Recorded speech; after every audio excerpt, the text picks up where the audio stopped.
Amigas, amigos, ¿qué tal? ¿Cómo están? Me da muchísimo gusto saludarles de nueva cuenta a través de nuestras redes sociales de Voz de la Sierra y Panorama Queretano.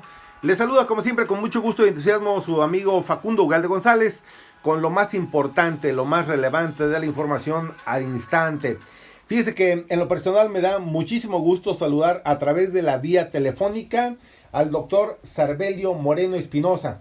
Le platico muy brevemente porque la verdad es que es muy amplio, muy nutrido su currículum, pero le platico brevemente que el doctor Sarbelio Moreno Espinosa es miembro de la Asociación Mexicana de Infectología Pediátrica. También es integrante de la Asociación Mexicana de Infectología y Microbiología Clínica. De igual manera pertenece a la Sociedad Latinoamericana de Infectología Pediátrica y actualmente es el secretario de la Asociación Médica de Pediatras del Hospital Infantil de México. De tal manera que la verdad es que es una eminencia y a mí me da mucho gusto saludarle, mi estimado doctor Sarbelio Moreno. ¿Cómo está? ¿Cómo le va, doctor? Muy bien, muchas gracias. Aquí estamos acompañando a sus órdenes con mucho gusto. Muchísimas gracias, doctor, por aceptar esta llamada telefónica. Y bueno, ya ve que ahora ante este tema de las recomendaciones que nos hacen ustedes, los que saben, pues debemos estar en casa, debemos salir lo menos posible. Y a mí me gustaría mucho, doctor Sarbelio Moreno, que nos pudiera compartir cuál es el panorama general que ve usted como especialista en infectología respecto de lo que está sucediendo, lo que está pasando en México. ¿Cómo lo ve? En Querétaro, por supuesto. Bueno, pues estamos ante una enfermedad nueva con un comportamiento un tanto cuanto desconocido. Ya habíamos tenido dos advertencias hace casi 20 años y 10 años de otros coronavirus que habían tenido este comportamiento tan expansivo, pero nunca de las medidas y características de sí, este tipo de coronavirus que nace a partir de cepas animales que de alguna manera llegan al humano, tiene una gran capacidad de expandirse y a diferencia de otras enfermedades como el ébola que solo se contagia estando en contacto con pacientes graves, esta enfermedad no. Esta enfermedad es de fácil contagio porque hasta incluso la podemos adquirir de algunos portadores asintomáticos. Y esto nos habla de la gran eficacia que tiene para poderse transmitir. Generalmente es a través de aerosoles y no tanto directamente como ocurre con otros virus respiratorios, sino de manera indirecta al estar estos aerosoles en las superficies y nosotros tener contacto con estos. Y de esta manera, pues es que se ha logrado expandir primero localmente en China y países asiáticos y posteriormente sobrepasar las barreras oceánicas, llegar a Europa y actualmente pues se considera pandemia porque se encuentran ya casos autóctonos en más de 3 continentes, que eso es lo que hace la definición de pandemia. Y pues invariablemente iba a llegar a México. Esta expansión pues no fue tan rápida como en otros países que tienen más comercio aéreo, más viajeros, aunque México pues es un país altamente industrializado y que tiene bastantes relaciones con otros países por la vía aérea. No fue tan rápida como otros países desarrollados que tienen mucho más afluencia de otros países, pero tarde o temprano iba a llegar. Al principio los casos eran más relacionados con estos viajeros, pero ahora que ya estamos en la fase de transmisión comunitaria, pues ya estamos en una fase de alerta en que qué es lo que nos toca hacer, pues tratar de evadir los medios que tiene el propio virus para llegar a todos nosotros. Y estas medidas de distanciamiento social y de higiene 100% preventivas ante la falta de una gran tecnología, que aparte siempre deben de ser estas las medidas, antes es mejor prevenir que curar, por lo que nos va a defender es estar protegidos, tomar estas medidas de distanciamiento social, tomar estas medidas personales de higiene para que no tengamos esta enfermedad en nuestros hogares.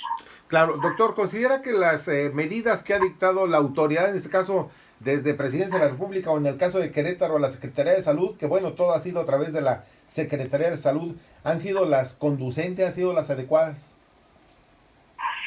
Sí, miren, muchas veces como que había mucho la duda que si había que actuar antes, frenando algunas actividades comerciales. Yo creo que se están tomando en el momento adecuado, ya que de nada, antes de que ocurra la fase de contingencias, de nada nos hubiera servido si hubiera tenido gran repercusión económica y social. Ojalá que no se siga, que no se retrasen, ojalá, que bueno que ya se están tomando, que bueno que ya se tomaron en algunos sectores, pues tal vez no se predicó tanto con el ejemplo, pero el sistema de salud de México es robusto, ya ha habido y es inherente a la administración que esté ocurriendo, y se han tomado medidas de contingencia, por lo menos a nivel hospitalario, de alguna organización muy importante. Yo creo que algo que nos ha ayudado ante la premura de la actuación de las autoridades ha sido la experiencia ya vivida en la pandemia anterior, en que vimos cómo haciendo una contingencia social, parando las labores, ahora en cierta manera no nada más dirigidas, sino voluntariamente por la población civil, es que pues hemos logrado que se retrase un poquito y que no sea tan abrupta como en otros sitios, independientemente del subdiagnóstico que se pueda tener. Claro. Doctor, el tema de las personas adultas mayores, digamos más de 60 años, 65, 70, sí son el grupo, digamos, más vulnerable ante esta cuestión del coronavirus. Sí, efectivamente, los adultos mayores y las personas que tienen enfermedades crónicas son las que tienen mayor probabilidad de tener complicaciones y de fallecer. Aunque también quiero recordarles que estos virus no tienen palabra de honor. Okay. No siempre se comporta así. Por ejemplo, en Estados Unidos la población más afectada es la de entre 30 y 40 años, y no son precisamente los ancianos, sino la población más expuesta. También tenemos reportes de niños muertos en Italia, en China, en Estados Unidos, que no pertenecían a estas poblaciones de alto riesgo. Sí, en general es el grueso. Lo que sí no tenemos que dejar de tomar en cuenta es que la mayoría, los niños son expansores de las enfermedades y son los que primero se infectan en cualquier sociedad y pueden llevarla a otras personas. O sea que este distanciamiento de los niños con los ancianitos es bastante positivo, y ojalá que se siga teniendo esa conciencia. Pero también algo que sí es que hay mucha variación de la presentación de los virus en los diferentes grupos, tanto en grupos étnicos como en edades. Entonces no debemos de aflojar pensando que los niños o que los jóvenes no se van a infectar, porque en el transcurso de la historia de la medicina, de la epidemiología y de la infectología, hemos tenido varias sorpresas, y hay enfermedades que son más comunes en cierto sector de la población y que de manera distinta se presentan en otros países y en otras sociedades. O sea que es importantísimo entonces seguir conservando la calma y hacer caso, por supuesto, a las instrucciones del sector salud, doctor. Por supuesto. Doctor, ¿alguna...? Por supuesto, Sí, lo escucho. No, dígame, pregúnteme. Le iba a preguntar si en estos momentos de la fase 2 habría algo adicional que ayude a los jefes de familia, a los niños, a las mujeres a evitar el contagio, si es que anduvieran por ahí en la calle, porque bueno, por alguna necesidad, quizás comprar insumos alimenticios, en fin, habría que salir a la calle, doctor. Bueno, en efecto, la vida sigue y tenemos que comprar alimentos. Entonces yo creo que tratar en el caso en que se tenga que salir, que ojalá no sea tan frecuente, tomar todas las providencias a la hora de salir solo, no salir acompañado, y tomar en cuenta que pues, muchos de los niños ya están cansados, muchos de los jóvenes ya están cansados y van a buscar cualquier pretexto para salir. También nuestros viejitos llevamos un rato, los llevamos un rato recluidos y sin la privación con la privación de nuestro cariño, que también es estar un poco tristecitos. Entonces, pues ver la manera alternativa de estar en contacto, ya sea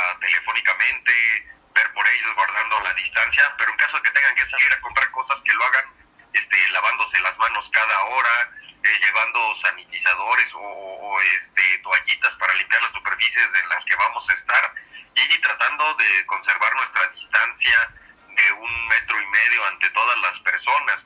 Es muy fácil llegar a un lugar y ver colas y colas, y aunque estén repartiendo fichas, no se nos quita la cultura de hacer colas si no estamos respetando distanciamiento, pero no distanciamiento, esta distancia, claro. Y que sí vale la pena seguirla respetando. Perfecto, eso es importantísimo, más en esta fase, ¿verdad, doctor? En esta fase 2.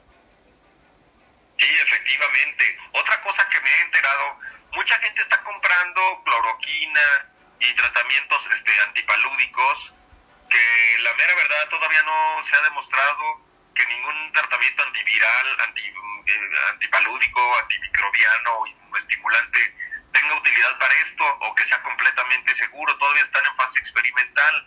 Entonces, por favor, no traten de hacer su guardadito de cloroquina y de estas cosas que muy probablemente, primero están así creando desabasto para las personas que sí las necesitan, las personas que tienen paludismo, pero sobre todo, en algún momento como estado compasional ante los pacientes realmente graves por COVID, se van a requerir y se van a quedar en el guardadito de cada una de las personas que lo están mandando a importar o buscar por cualquier medio posible, ¿sí? Y también tener mucha paciencia, porque todas estas medidas muy culturales que las hacemos llegar por estos medios electrónicicos de que guárdate en tu casa, pues hay mucha gente que no tiene casa y sí. Hay mucha gente que viven 5 en la misma casa y no van a tener la única manera de tener distanciamientos afuera porque se tienen que salir de la casa para que entre el sol. Sí. Realmente tratar de ser muy solidaria con esta gente que no puede cumplir las medidas. Podemos decir que desde que estoy aquí, pues mi muchacha hace esto y yo no hago esto, pues sí, pero la muchacha también se enferma, ¿sí? Entonces también ser conscientes socialmente de la gente más desprotegida a la que desafortunadamente le va a dar o le va a perjudicar más esto. Claro. Doctor Sarbelio Moreno, ¿alguna recomendación de manera particular que vaya dirigida a los padres que tienen hijos pequeños? Sí, que no lo saquen, que permanezcan en casa, que traten de idear actividades en casa, que hagan que no se retrasen de su conocimiento escolar, inculcarles la cultura que muchas veces la tienen más que los adultos, del lavado de manos, que de este lavado de manos sea adecuado, de mantener la distancia, y aunque nos los querramos comer a besos y abrazarnos, a abstenernos de esto, porque una manifestación de cariño puede llevar a lo contrario del cariño, que es la enfermedad. Ok, perfecto. Mi estimado doctor, ¿algo más que usted desea agregar? Pues que tengan paciencia, que seamos solidarios, que todos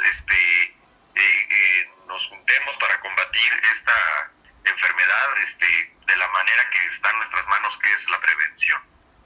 Perfectísimo. Mi estimado doctor Sarbelio Moreno Espinosa, yo le agradezco muchísimo que nos haya permitido platicar y darnos un poquito de luz en materia de información como especialista de infectología pediátrica sobre pues lo que está pasando hoy y esa recomendación que hace, ¿no? De estar pues todavía con precauciones en estos días.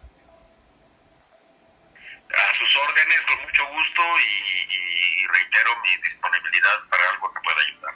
Perfecto. Mi estimado doctor Sarbelio Moreno, muchísimas gracias, muy amable. Hasta la próxima, doctor. Hasta luego, que estén muy bien. Amigas, amigos, muchas gracias. Que tenga un excelente día. Cuídese mucho, permanezca en su casa, por favor. Y bueno, si es necesario salir, hágalo. Ya lo decía el doctor Sarbelio, pues solamente usted. Si no hay más cosas que hacer, hágalo usted solo. Gracias, buenas tardes. Se despide usted, su amigo Facundo Ugalde González. Hasta la próxima.